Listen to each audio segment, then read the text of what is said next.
This is Dr. Ryan Johnson, and this is Introduction to Statistics, and this is the last section of the course, section 11.3. So here we're going to have our final section on correlation and measuring when we've got two quantitative variables. So in this case, we're talking about least squares regression. So you should have done the Zybook and looked at all of that. Some of what we're going to talk about will make more sense. We're going to see that formula again after doing the Zybook. So here we're looking at height from footprints. So can you predict someone's height knowing their footprint? So to investigate, a sample of 20 statistics students measured their height in inches and their foot length in centimeters. So what are the observational units in this study? And then identify the two variables recorded for each observational unit.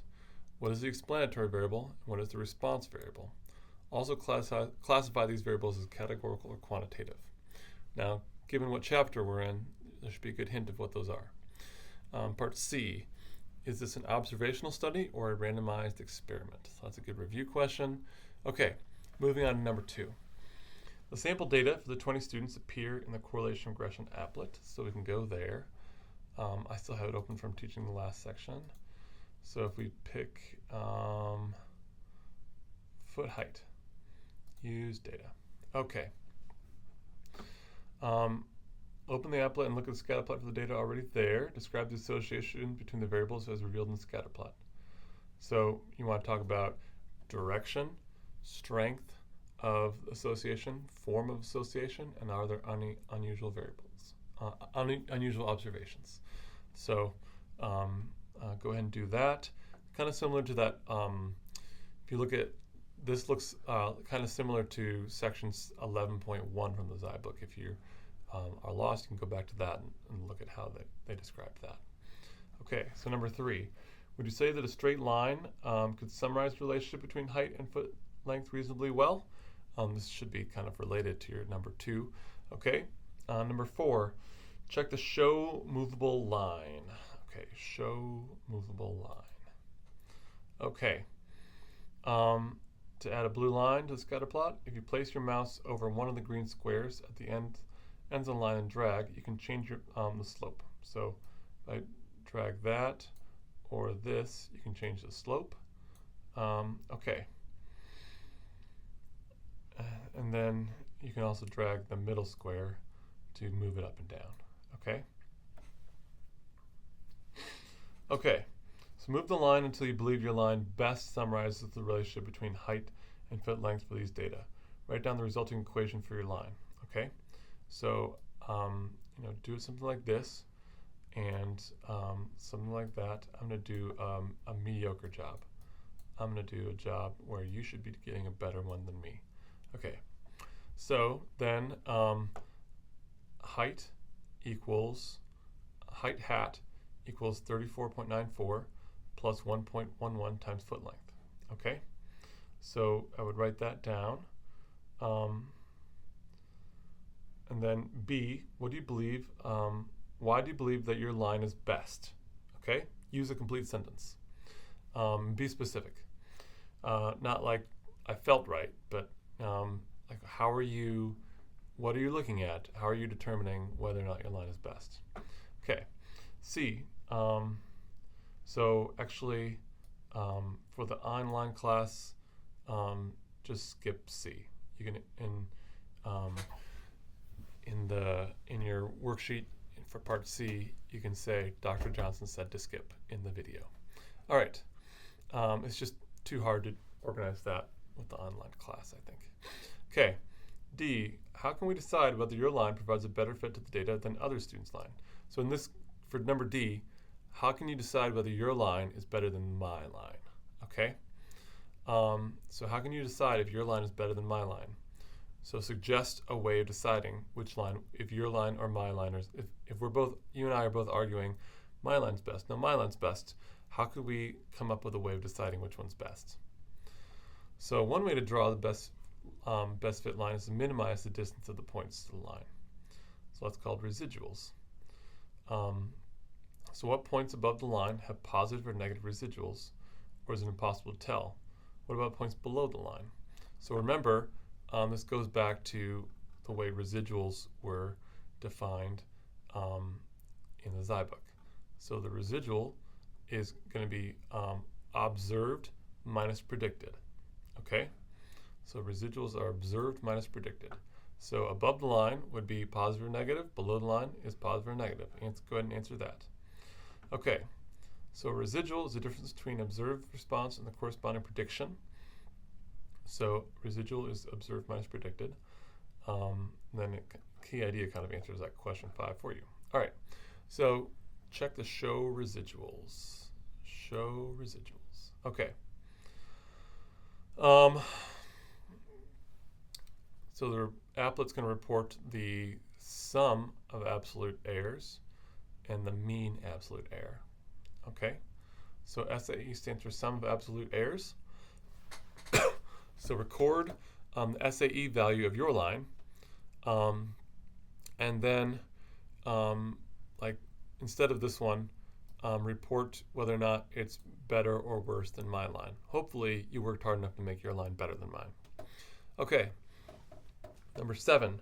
It turns out that a more common criterion for determining the best line is to instead look at the sum of the squared residuals, SSE.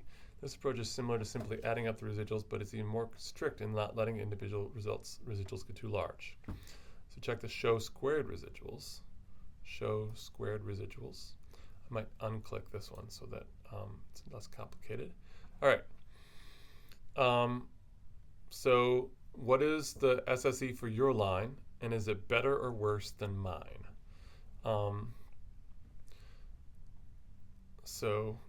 Okay. So instead of being best in the class, just report whether or not yours is better or worse than mine. Yours ought to be better.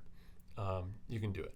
All right. So then for key idea 1132, the least squares regression line minimizes the sum of squared residuals.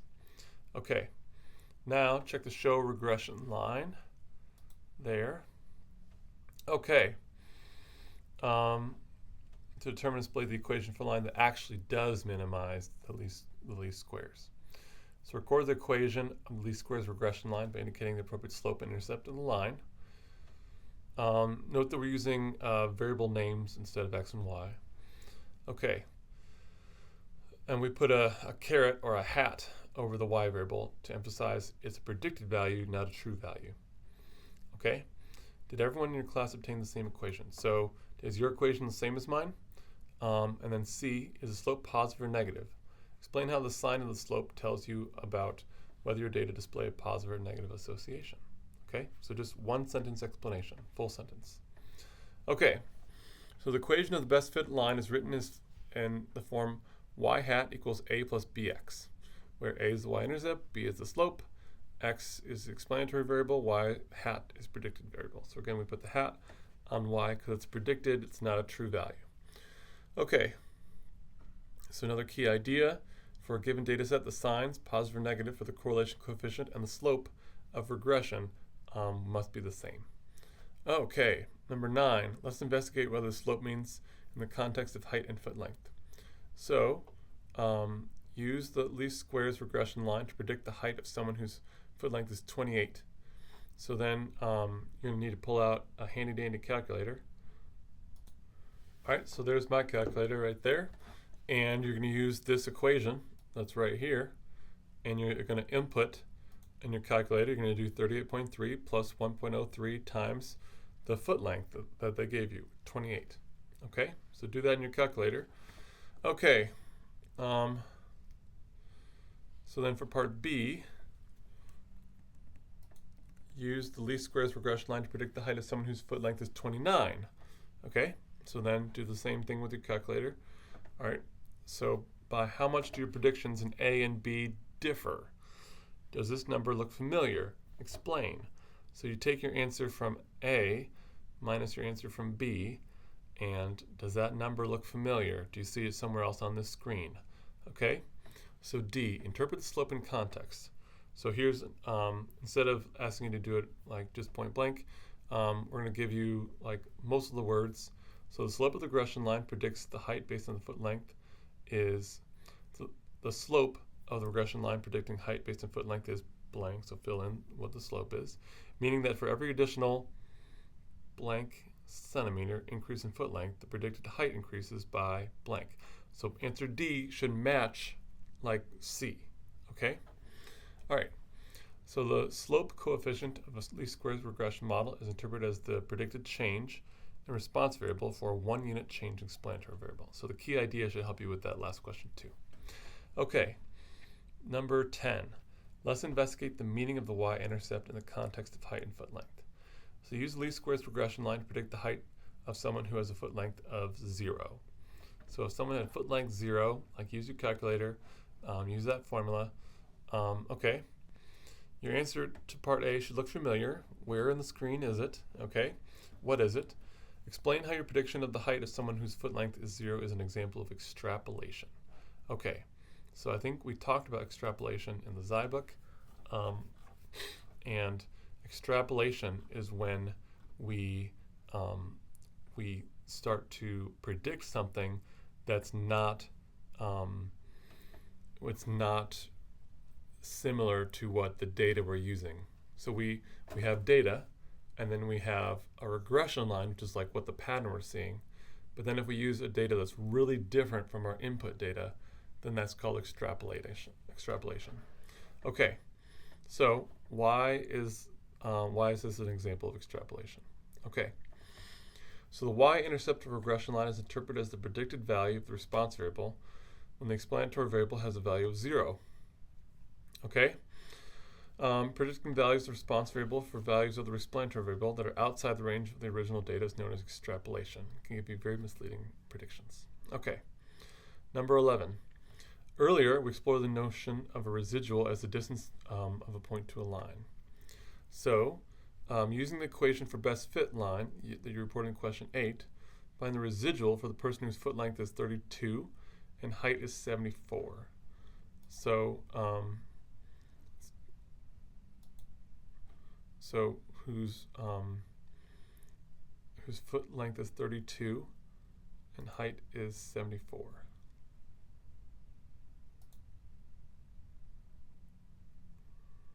Okay. So that person right there. Find this value by taking the actual height, subtracting the person's predicted height. So you need to, in your calculator, you need to predict what their height would be, what their height's predicted from the line, and then you do actual minus prediction. Okay? So find this value by taking the actual height, subtracting the person's predicted value from the equation. B, is this person's dot on the scatter plot above or below the line? How does this residual tell you this? Okay, so then number 12, uncheck the show movable line, because that's going to just get in our way, and then uncheck the move observations box. Okay, where is that move observations box? Okay, this one's tricky. You need to click on Show Data Options and then click Move Observations. Okay, so click Show Data Options and then Move Observations. Okay, now click on one student's point and scatter plot and drag the point up and down, changing the height without changing the foot length. So pick somebody like this and move them up and down. Okay. Okay, so try not to change the side to side, just up and down. Does the regression line change much as you change the student's height? So press revert, okay, and repeat A using a student with a very small x, and then a point with the x value near the middle, and then a point with very large. So then do it with a x on the left, and an x on the, and then revert, and then an x in the middle, and then revert, and then an x on the right.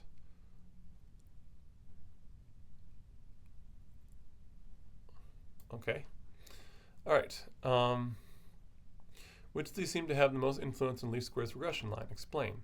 So that should go back to our, this is a review of section 11.1, where we talked about how outliers can be influential or non-influential points.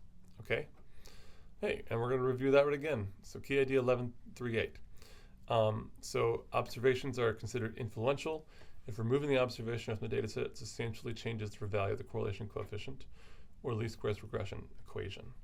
So typically observations that have extreme explanatory variables, so like the very left or the very right, are potentially influential. They may also have large residuals having pulled the line close to them. Okay, so let's revert. Check the show movable line. Okay, it's flat. So check the show squared residuals box. Okay. So as long as we keep that line at slope 0, then it's going to be at the mean. So record this value of SSE for straight up the mean. So what is the slope of this line? I think I already answered that for you. Part C. If the slope of the best fit line is 0, our data shows blank association between the explanatory and response variables. Okay. So number 14, now compare this SSE value from the regression line, which is smaller. Why does that make sense? So why does it make sense that show squared residuals for that line? So why does it make sense that the that this one is smaller than that one? Okay. Why? Think about our line and what's like the straight flat line versus the up and down line. Okay. So a quantity related to correlation coefficient is called the coefficient of determination, or R squared. To measure how much the regression line decreases the unexplained variability in the response variable, we can calculate the percentage reduced in SSE. So this number, 475, that's SSE y bar. So the sum squared error of the average of y minus the sum squared error of the regression line, okay, and then all divided by the sum squared error of y bar of the average of y, and that should give us R squared, and that's the coefficient of determination, percentage of total observed variation in the response variable height that is accounted for by changes in variability and explanatory variable for foot length. Okay, so use that formula, calculate R squared, and tell me what you get, and then complete the following statement. The coefficient of determination is blank, so that's what it is. This means that, so change that, it should be a number that's between 0 and 1, so change it into a percentage of, such that blank percent of the variation in people's, and then this should be one of our variables, is attributable to change in the other variable. Okay? So then for part C, find the value of correlation coefficient using the applet and confirm that when you square the correlation coefficient, you get the same number as R squared. So let's see. If we show the correlation coefficient there, so take this in your calculator and square it, and then multiply it times itself, and see if you got the same number as your R squared. You ought to. Okay. Okay. So exploring further, what other variables could explain variation in height? So the figure below illustrates what people in the same sample are men and which are women, and then plots the least squares regression lines separately for men and women. So for number 17, how do the female foot lengths tend to compare to the male foot lengths? How do the female heights tend to compare to the male heights? So use your common sense, knowledge of the world. Look at that dot plot. All right, number 18. What do you notice about the slopes and intercepts of the two lines? How do you interpret these differences in their context? Okay, so so the least squares regression line for men is height is 44.03 plus 0.8561, and the least squares regression line for women is 45.9 plus 0.7152 times foot length. Okay, so what do you think the R squared will be just for men? Just for women? How do you think these values will compare to the overall R squared of 0.506? Why? Okay, so look at remember how R squared is going to be correlation squared. So when we have men and women, do we have more of a trend or less of a trend than only women or only men? Okay, All right, and in this case, the R-squared for female-only draft data is 0.116, and for male-only, it's 0.267. So both groups have lower R-squared value than the overall R-squared. And so it's because R-squared, it also benefits from like the sample size. And so since there's the trend between men to women altogether kind of matches, like foot length to height is fairly good predictor for both men and women, then combining the two ends up being better. Whereas last time we divided into men and women and it made things, that was with the tennis, dividing into men and women actually gave us a better trend. So sometimes combining men and women is a better trend, sometimes separating men and women is a better trend. Okay? And that completes this worksheet.